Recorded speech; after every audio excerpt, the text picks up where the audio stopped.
Etwatwa Daveyton. Well, you know.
Be able to make movies about certain subjects, you have to be willing to work with some people.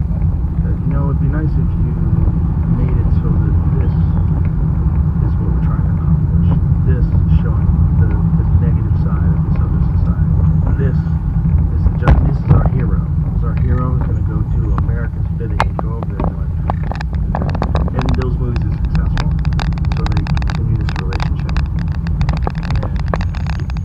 Bit of a propaganda arm for the government, and in turn they don't fuck with you. Right, but that's what makes information so powerful. You don't care how people feel about the ritual. It's about just following the ritual work. And so you can fool yourself into thinking there isn't one, but the evidence will be clear. So like when I was like, oh, these guys are wearing dresses. Everybody's like, oh, he keeps talking about people wearing dresses. No, it's not like that. Look at it from a different way. Look at it. Show me one person that ever wore a dress in Hollywood unsuccessfully. That's how you understand what a ritual is. So 20 years ago, I knew that transgender was going to be a thing. It wasn't because I was a prophet. It's just I had gotten so much information that things are secular. So I understood that the earliest I had seen that word Baphomet, the transgender. And so I knew that in the ritual of Baphomet, the transgender, to show allegiance to him, you had to kiss his ass ring. Really? And it said both of those things, so I knew that both of those things were becoming popular in the future. And that somehow people to go would be realized she would be amongst the most popular God damn, we got some good weed, cat. Jesus. This must be the week. Trying to figure out how to jump in on that.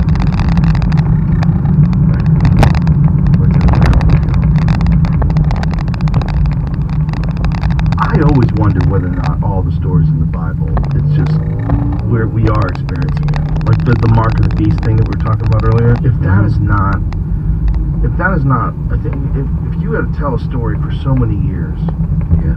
before anybody ever even figured out how to write it down, and you're telling a story about a civilization that allowed people to put brain implants in them, then all of a sudden the brain implants were hijacked by machines, and people became just meat zombies, controlled by corporations. That would be the mark of the beast. That would be a demonic thing. If a demon tricked human beings into wearing a hat that turned you into a zombie, that demon would be like a famous character in books and folklore. But that beam, it exists, and it's just technology. It just shows itself through this desire for the newest, latest innovations that are going to constantly fuel it becoming more and more powerful. Until one day it tricks you into letting it into its head, like a vampire. Like the vampire stories, you had to let them in, remember? That was the thing. You had to invite them in. And if you invited them in, you're fucked. But if you didn't invite them in, for some reason they weren't allowed to kill you. It's almost like the story. That you have to be able to benefit from the zombie.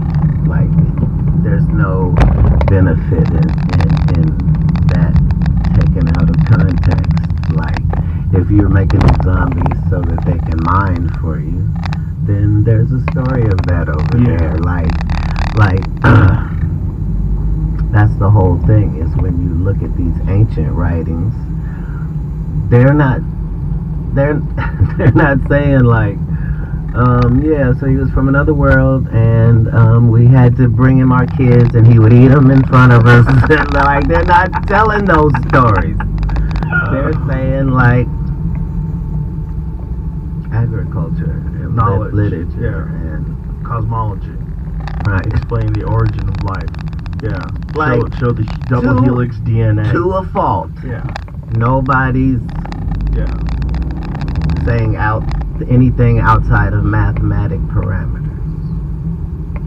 Well, the wildest stuff is when you look at some of those old Sumerian tablets and you see how they had the solar system mapped out. They had the sun in the center, looked just like a sun with little marks around it. It had Venus where it should be, Jupiter where it should be, Uranus where it should be. They were all in the right spots. It's crazy. Like the Ethiopian tribe had the Dogons. same. That's what I'm saying. Like, no, crazy. It's not. Yeah, but there is no craziness. Everything lines up. The same grid.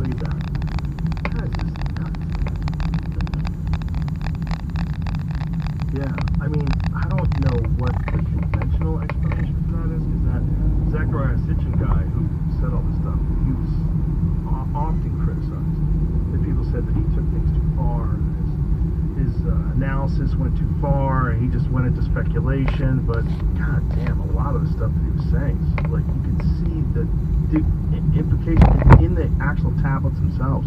They show these gigantic beings with these little tiny people like sitting on their laps, and the people have tails. Have you seen those? It looks like genetic engineering. Maybe it's a tail, maybe it's piping. What? Jesus, right. Piping. You understand what I'm? Oh yeah. What I'm saying is nobody's telling these outlandish. Right. But they're all kind of all saying the same thing. There's some higher power that comes, that gives you structure, tells you what to do and how to live. And every society. Information. That's what they give. They give you information. Yeah. Every story, every civilization, every time. Yep. Yeah, that's it.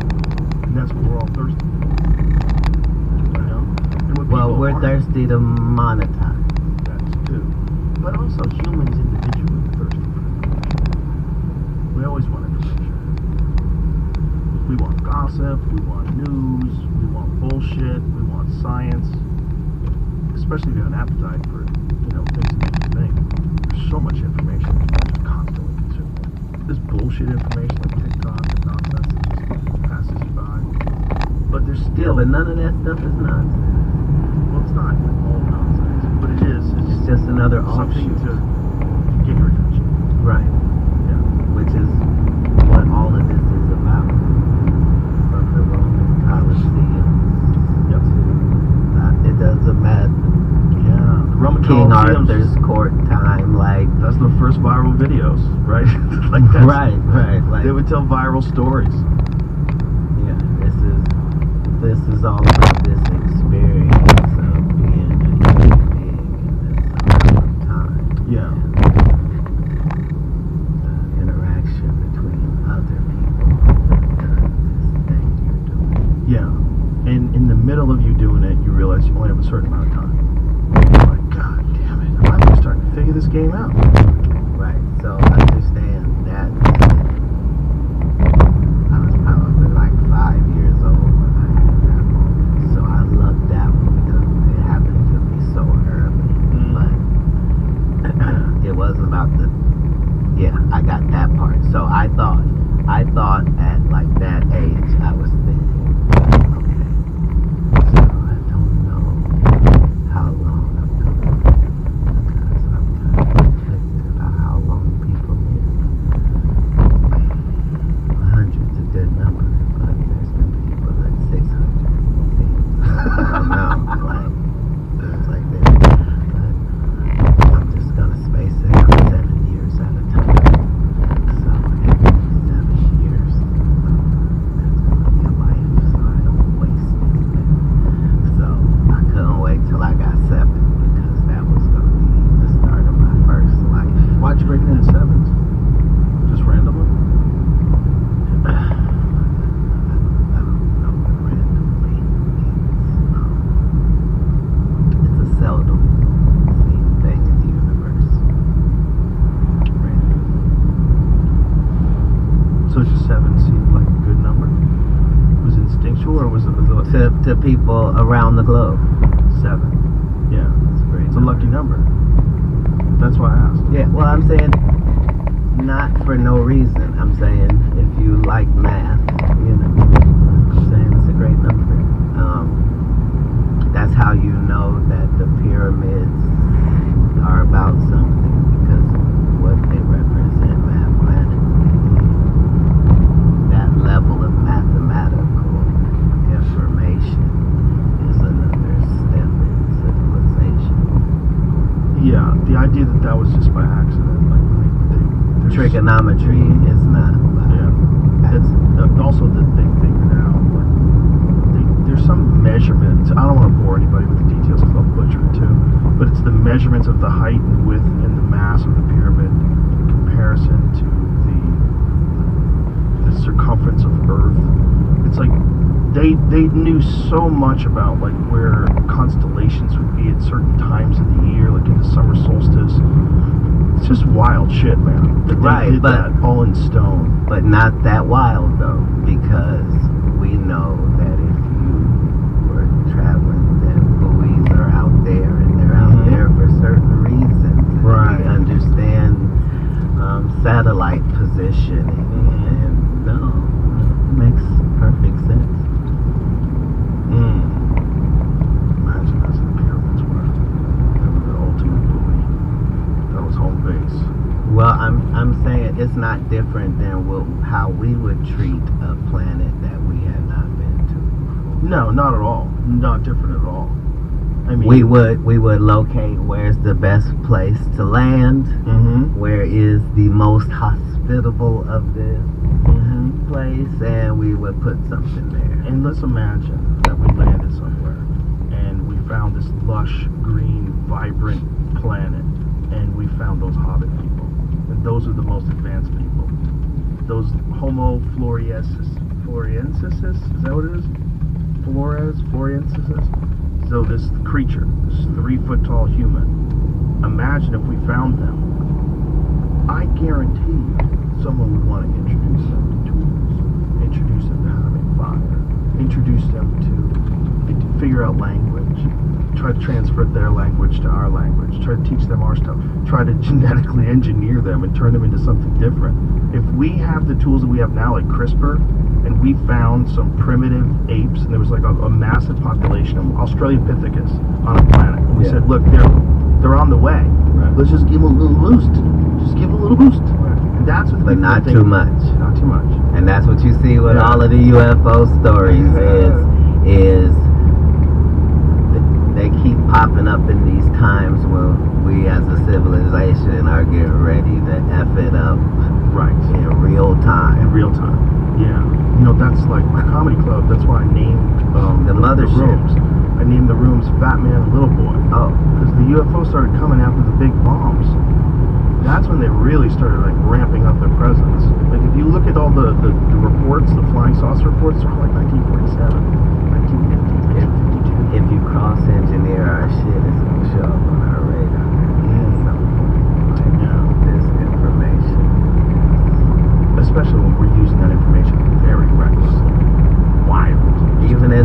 whole story, the Tower of right. This story is that, you know, with everybody speaking the same language, it intensified shit getting done, and they could do stuff that was hazardous.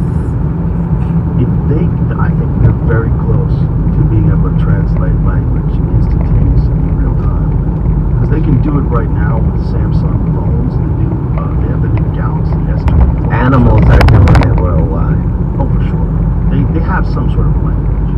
They have some sort of a communication. There's something going on with animals that's non-verbal. And with all of us. You know Tom Green? You know Tom Green, right? Yeah. Tom Green was here. He has a meeting, and he said that you have like a connection with that animal where you know you want to go left, and you start like looking left, and that thing starts going left. He goes, it's really crazy. It's spooky. He goes, you develop it. It takes time. They have to earn your respect. But once you develop this like loving relationship with this animal, you're tuned into it like an avatar creature.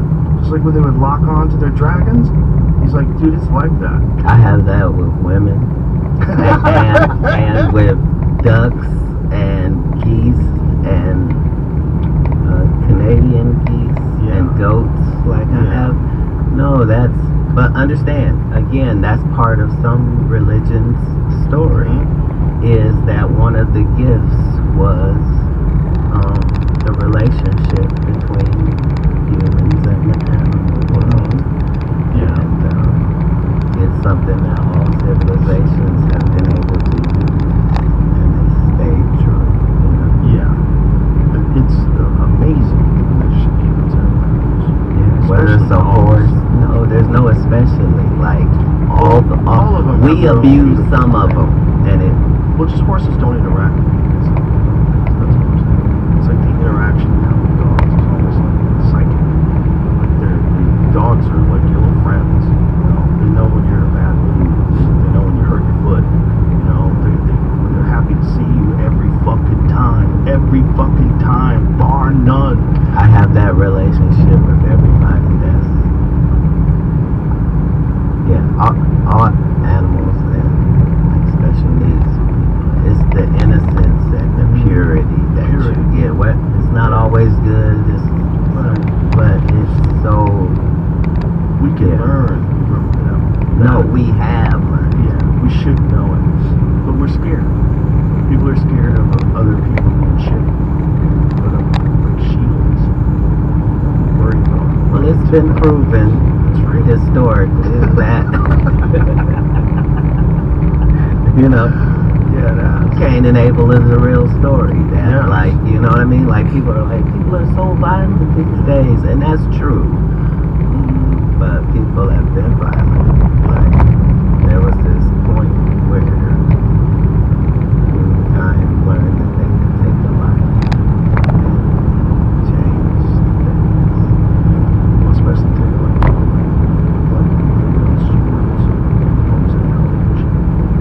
What do you think the story of Sodom and Gomorrah is about? Because I was just reading that last night. Cleanliness? Yeah. That's what took them out? That like plague? Because the 69 times I've gotten canceled in this one conversation.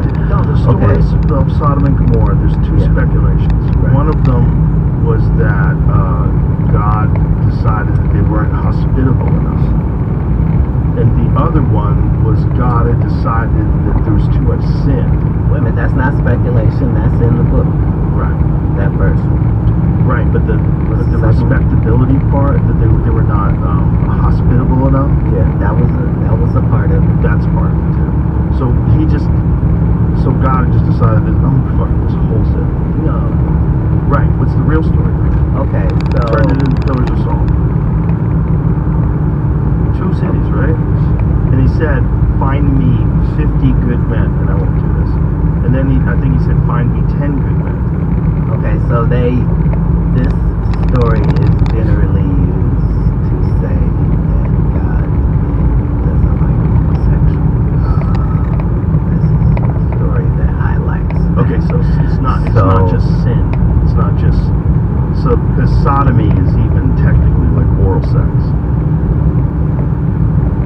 the meaning of that word comes from Sodom.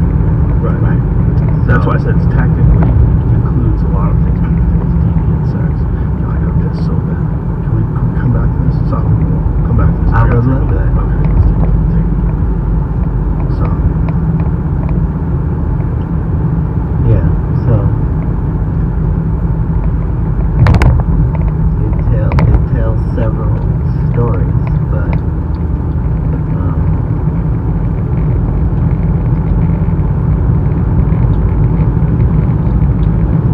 there had to be an explanation for what the story said happened to two cities. Right. There had to be a reason to tell that story. Most likely. To tell this story, it requires all of those people to really have been killed in those circumstances. And the historical evidence shows us something like that happened. Like, those two cities really did exist. Do we know where Sodom and Gomorrah was? Are you kidding? I know a guy who pulled that information up so fast. Really? Put it on the screen. Young Jamie? Oh, is there speculation? His sidekick is awake now. That's part of him, but Carl wakes up. Carl's awake now. It's 3:30 wake up. Right. As we all would be if we were in charge of our schedules. Yeah, probably. What do they think that it... Like, is there real speculation as to where it was? Mm-hmm. Where do they think it was? It's not speculation. A lot of these places just changed names. Like, they used to be called this, and then they later were called something else. But Iraq used to be Sumer. right, Yeah. like these are literal places Yeah. that you can find on the real map.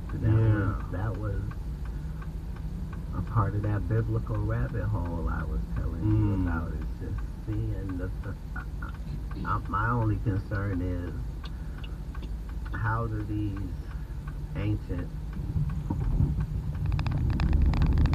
Islamic, Judaism, how do you say that? Those three that all religions